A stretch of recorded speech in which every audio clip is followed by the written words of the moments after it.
Welcome to CM today. నేను మీ మధు. ఆంధ్రప్రదేశ్ పంచాయతీరాజ్ శాఖలో ప్రమోషన్లు కల్పించారు. ఒకేసారి 211 మంది అధికారులకు పదోన్నతులు లభించాయి. ఈ మేరకు వేర్వేరుగా ఉత్తర్వులు జారీ చేశారు.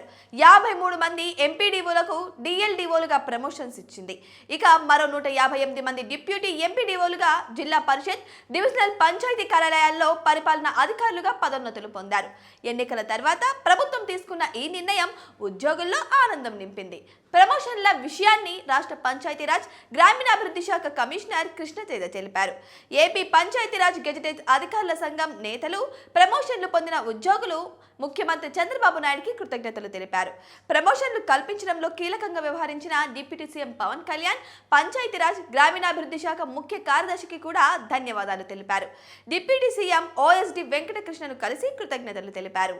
ఏపీలో అమలు చేస్తున్న సంక్షేమ పథకాలను ప్రజల్లోకి తీసుకెళ్లడానికి, అభివృద్ధి కార్యక్రమాలను ప్రజల్లోకి తీసుకెళ్తున్నామన్నారు రాష్ట్ర పంచాయతీరాజ్ గెజిటెడ్ అధికారుల సంఘం నేతలు. 53 మంది ఎంపీడీఓలకు డిఎల్డీఓలుగా పదోన్నతులు కల్పించినందుకు ప్రభుత్వానికి ధన్యవాదాలు తెలిపారు. ప్రభుత్వ ఆశయాలకు, ఆకాంక్షలకు అనుగుణంగా పనిచేస్తామని చెప్పారు. ముఖ్యమంత్రి చంద్రబాబు నాయుడు, డిప్యూటీ సీఎం పవన్ కళ్యాణ్, ఇతర ఉన్నతాధికారులకు వారు కృతజ్ఞతలు తెలియజేశారు. ప్రజలకు మేలు చేసేందుకు తమ వంతు కృషి చేస్తామని వారు చెప్పుకురావడం జరిగింది.